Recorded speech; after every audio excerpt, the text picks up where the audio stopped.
All right. Thanks everyone for tuning in. Hi, my name is Evan. I am the lead product specialist here at iZotope Inc.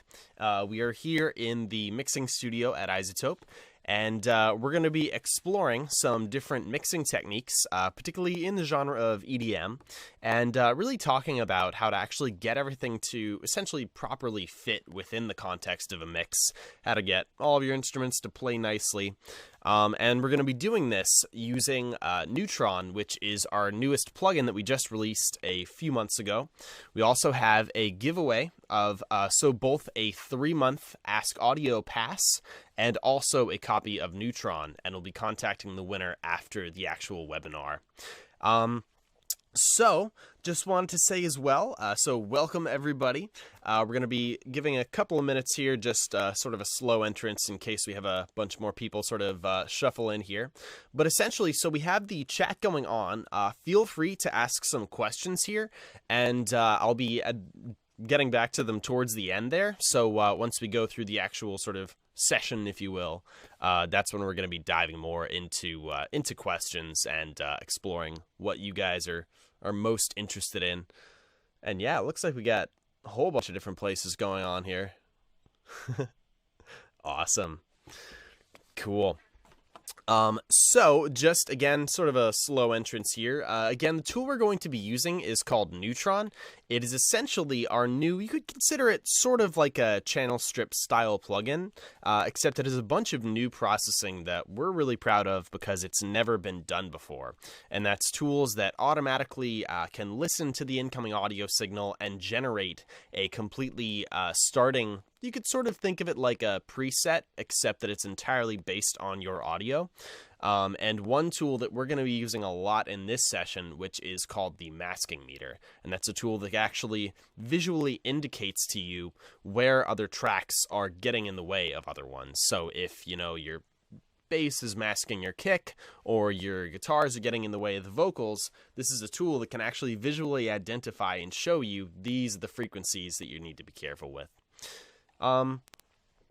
So what we're going to be talking about. So first of all, again, Neutron's the tool we're going to be using, but we have a few different techniques and a few different ways that we're going to be coming at this mix. So when we're dealing with getting everything to fit nicely, we have a few things to keep in mind. We need to keep in mind, the amount of frequency content. So of course, the sort of, the EQ is typically the tool you're going to be using to fix that. We have other issues, where something resides within the stereo field, because that's another important thing. You know, if your bass is, let's pretend we're back in the 50s and 60s, and we've got our bass panned hard left, that's probably not going to be getting in the way of the kick drum that might be panned hard right. Now that is not the most classically used techniques now, but it was at one point. And so utilizing the stereo field is an important way to get around that as well. And then timing is a really important part of this too. So if you have two instruments hitting at exactly the same time, of course, that's going to be one's going to get more in the way of the other. And while we can think about, well, of course, in the mixing stage, we're not going to be pushing certain instruments, forwards and backwards in time. We do have certain timing tools and things we can use like transient shapers, which while they are a very good tool to as a creative design tool, they're also really useful in the mixing stage to make sure that what's the most important is going to come out. So let's go ahead and get started. So I'm going to jump over into Logic here. That said, this is, Neutron, again, the plugin that we'll be using is a tool that can be used in all sorts of DAWs, as it's, RTAS, AAX, VST, audio unit. So let's just give a quick listen to the track that we're going to be dealing with, and then we're going to start tackling some issues that are sort of muddying this mix up here.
All right, so you get the point. So essentially, it's not too busy of a mix. You know, there's not really all that many elements going on at once. However, we do have a few different issues that we can easily address with Neutron and in the mixing stage here. So first of all, the low end is very crowded. The low end is pretty muddy. There's while we do have a good solid kick drum, it's being like there's all sorts of other instruments really getting in the way, and that's creating ultimately a less impactful mix. So that said, I've spent some time with this session. I sort of know where these problems are. I'm just going to solo through some different tracks so you can hear them sort of start to pile on, and you'll notice that, again, things like the kick drum is going to start disappearing, if you will. So here's the sub that we're using in this.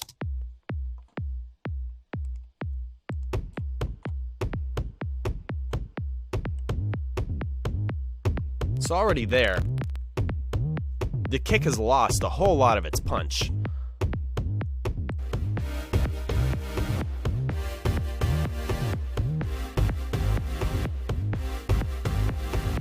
So to my ears, we have a few problems going on here. So the sort of percussion instrument here, which I've named Tycho there, it's got a rather long sustain to it, and that's creating an issue where it is sort of getting in the way of the kick and generally creating a more sustained low end, which is cool, but maybe not if I've got another instrument, which is the synth bass here, which is really sort of creating a sort of bouncy vibe, but that instrument's getting in the way. Like here's just the kick, the sub, and the bass.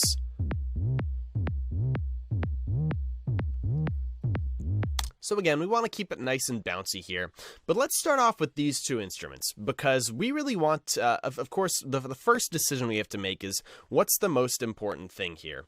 And so, in my opinion, in this track, I want the sub of the kick drum to really hit through. So we want to make sure that the bass is, you know, has its command of the mix, and yet stays out of the way of the kick drum. So what we're going to do is let's take a look at Neutron on the kick. Now, if I jump over to the mixer, you'll see that I currently have Neutron across every channel here, and that's one of the really, so one of the things that we worked on with Neutron was actually being able to have these different instantiations of the plugin communicate with each other and be able to send each other information, and that's how tools such as the masking meter are able to operate. So, here we have the kick channel, but again, we have the bass going at the same time. Now, the first thing I noticed is this is probably, you know, pretty darn close to a sine wave, because we just have really that single fundamental frequency. If we wanted to, we could sort of expand this kick drum a little bit further up the spectrum by using something like the harmonic exciter. In this particular case, I do really like the bounce of that bass sound, though, so we're going to leave the kick really down towards the end here for now.